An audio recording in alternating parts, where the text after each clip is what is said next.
Hi, this is Mark Graben, and welcome to episode 270 of Lean Blog Audio. This is a post from April 29th, 2019. It's titled, On Podcast Server Downtime, Scars from General Motors, and Taking Ownership of My Situation.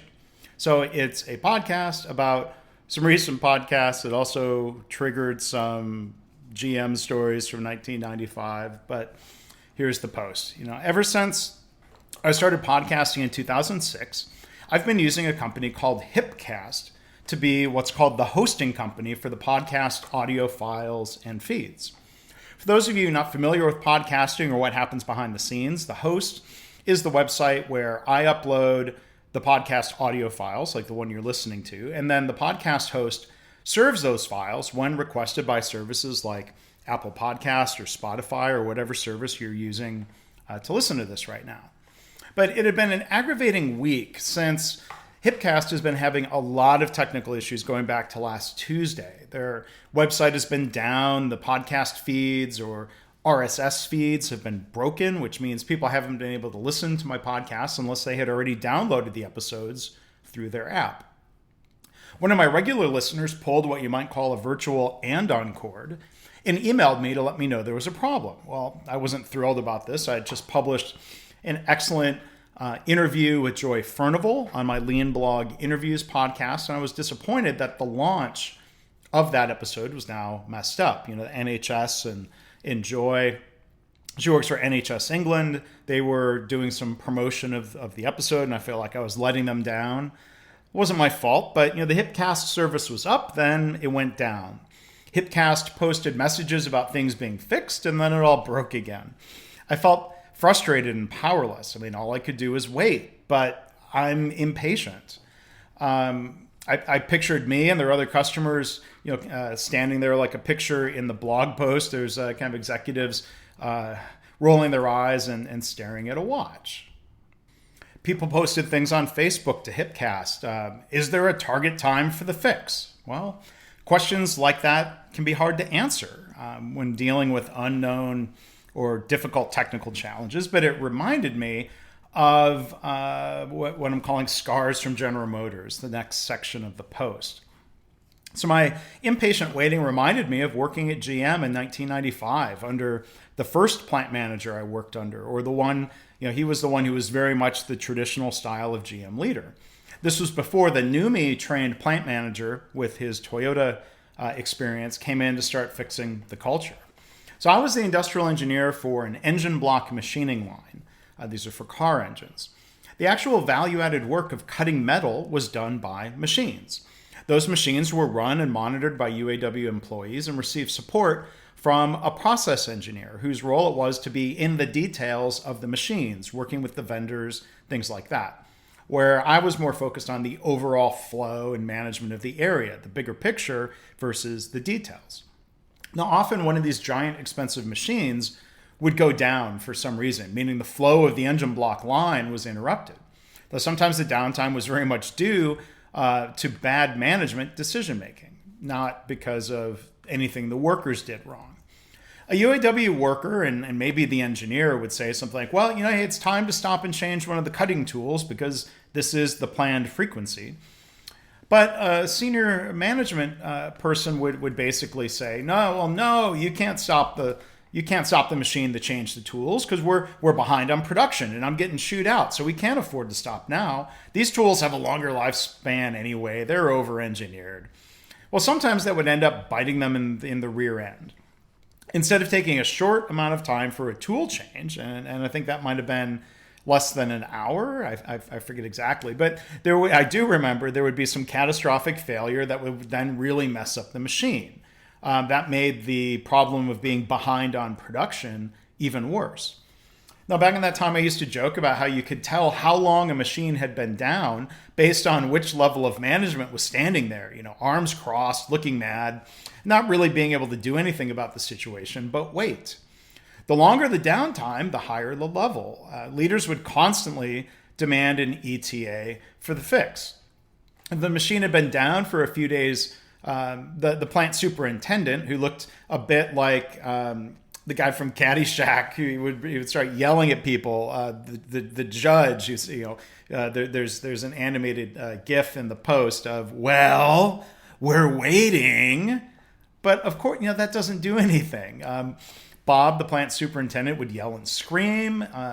He was doing that instead of, at least outwardly, he didn't seem to be reflecting on the decision that he had made that led to this problem. I used to joke, we could have just bought a cardboard cutout of Bob, put him far enough away, and people might not have known the difference. I mean, the message of work faster would have probably been the same. I'm sure similar things might happen in software companies. I don't know. Maybe management makes a bad decision, then something bad happens. Management gets mad and pressures the people who know how to fix it, and those people resent having to work 24/7 to resolve a problem that could have been avoided. The glares and the yelling, it's not helpful. So back to the podcast host situation and taking ownership of my situation.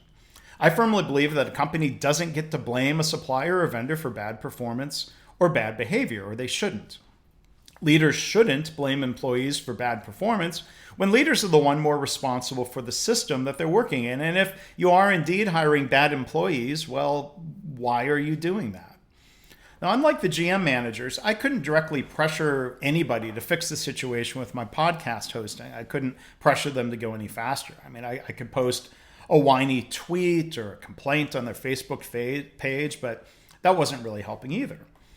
It's one of those situations where them stopping to give a status update or to respond to some when will it be fixed message actually ends up slowing down the efforts at least a little bit.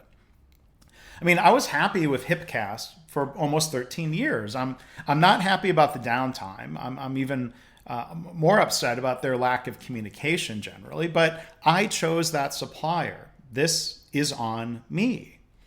So earlier this year, though, I was thinking, why is Hipcast never on anybody's list of top podcast hosts? Did I make a bad choice? Should I move on to one of, what you might call the top 10 podcast hosts, or somebody who is always recommended by others? So I had this thought, but I wasn't proactive.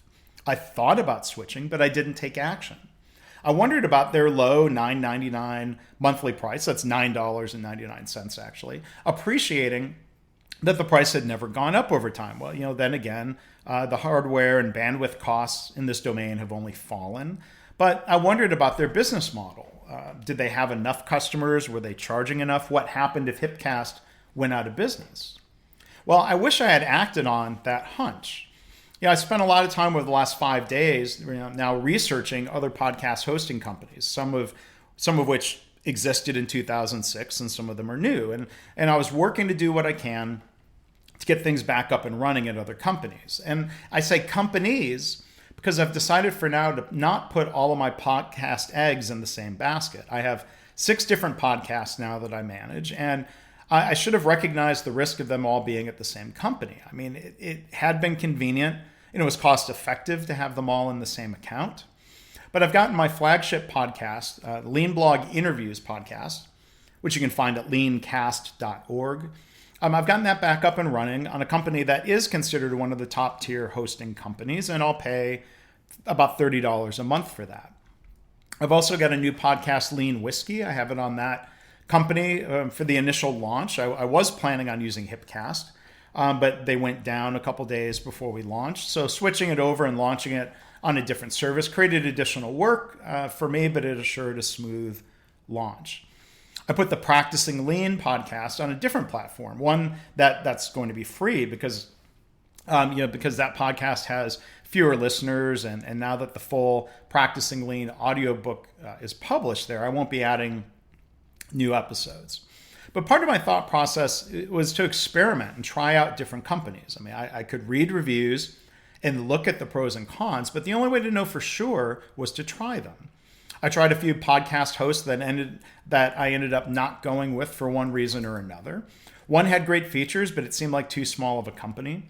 Others just didn't import the old podcast in as well from Hipcast, and this might not have been their fault because the ability to port over the podcast was hit or miss because of the Hipcast intermittent downtime. The rest of my podcasts, this one, Lean Blog Audio, the Toyota Kata podcast, and the Kinexus continuous improvement podcast are all being hosted on a relatively new company called Anchor.fm. I was skeptical about them being new and their service being free, but they were acquired earlier this year by Spotify, which gives me hope that they're going to be a major player in the podcast space. So I know there is some risk there, but I don't have all of my, again, if you will, digital audio eggs in the same server basket. I did import my Lean Blog interviews podcast also into Anchor FM. I haven't decided if that's just an additional backup or if I'm going to use this service going forward. So long story short, status update for the listeners. I think all of the RSS feeds, the podcast feeds, should be restored now. If you've been a subscriber, you shouldn't have to take any action. But please let me know if you have problems with podcast episodes on your smartphone or other podcast devices. One known problem still has actually been fixed as of Monday morning. The embedded players on the blog posts, like if you go to leanblog.org/audio27, that page is going to have an embedded player from Anchor.fm. Past episodes have a player from Hipcast. That had not been working because of their downtime. That is back up and working. And so I might leave those in place. Those are, again, from Hipcast. Moving forward, I'll probably leave them there because it would be a big effort to change and replace all of those embedded players. So I'll just keep paying $9 a month for Hipcast. If you're listening to this through Google Play Podcasts or Spotify, there might be a delay in you getting this episode because the process for updating the RSS feeds in Google Play and Spotify, it's not self-serve as it is for Apple. So it's taking a little bit longer there. But, Hipcast says they have things working. A customer asked on Facebook, are you going to provide a root cause analysis for your customers? Detail what happened and show us why this will never happen again. Hipcast replied, we will be giving the whole story in a post from our CEO this week. Right now, we're all taking a breath and we're watching to make sure all goes smoothly. So I appreciate your patience. Maybe there's too much detail and you don't really care, but I apologize for the problems you may have faced with listening to this podcast. I appreciate, I understand if you've been impatient with me being impatient with Hipcast, but I think, again, not that helps, but at least I think I have things going on a better path, or I should say better paths moving forward. So as always, thanks for listening.